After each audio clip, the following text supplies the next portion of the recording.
തൊട്ടതിനും പിടിച്ചതിനും എല്ലാം കുറ്റം പറയാമെന്ന് വിചാരിക്കരുതല്ലോ. കേരള ബ്ലാസ്റ്റേഴ്സിന്റെ സൂപ്പർ താരമാവും ഇഷാൻ പണ്ഡിത. കേരള ബ്ലാസ്റ്റേഴ്സിന്റെ സൂപ്പർ താരം എന്ന് പറയുന്നതിനെക്കാട്ടി ഉപരിയായിട്ട് ഇന്ത്യൻ ഫുട്ബോളിലെ നെക്സ്റ്റ് സെൻസേഷണൽ തിങ് എന്നൊക്കെ വിശേഷിപ്പിച്ചിരുന്ന താരമായിരുന്നു ഇഷാൻ പണ്ഡിത.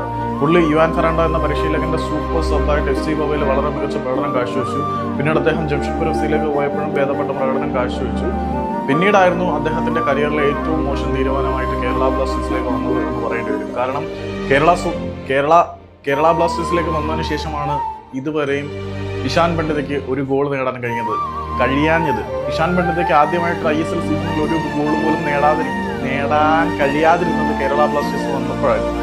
യുവാൻ ഫെറാണ്ടോയുടെ സൂപ്പർ സബ്ബായിരുന്ന താരത്തിന് ഇന്റർകാശി ഉണ്ടല്ലോ, ഇന്റർകാശി അദ്ദേഹത്തിന് മോഹിപ്പിക്കുന്ന ഓഫറായിട്ട് എന്നതായിരുന്നു. ഇന്റർകാശിയിൽ കളിച്ചിട്ട് അവിടെ നിന്ന് ഇന്റർ എസ്കാൽഡസ് എന്ന് പറയുന്ന അവരുടെ മറ്റൊരു പേരന്റ് ക്ലബിലേക്ക് വിടാം എന്നായിരുന്നു തീരുമാനം. പക്ഷേ യൂറോപ്യൻ എക്സ്പ്ലോഷർ പോലും വേണ്ടെന്ന് വെച്ചിട്ട് കേരള ബ്ലാസ്റ്റേഴ്സിനോടൊപ്പം തുടരാനായിരുന്നു ഇഷാൻ പണ്ഡിത തീരുമാനിച്ചത്.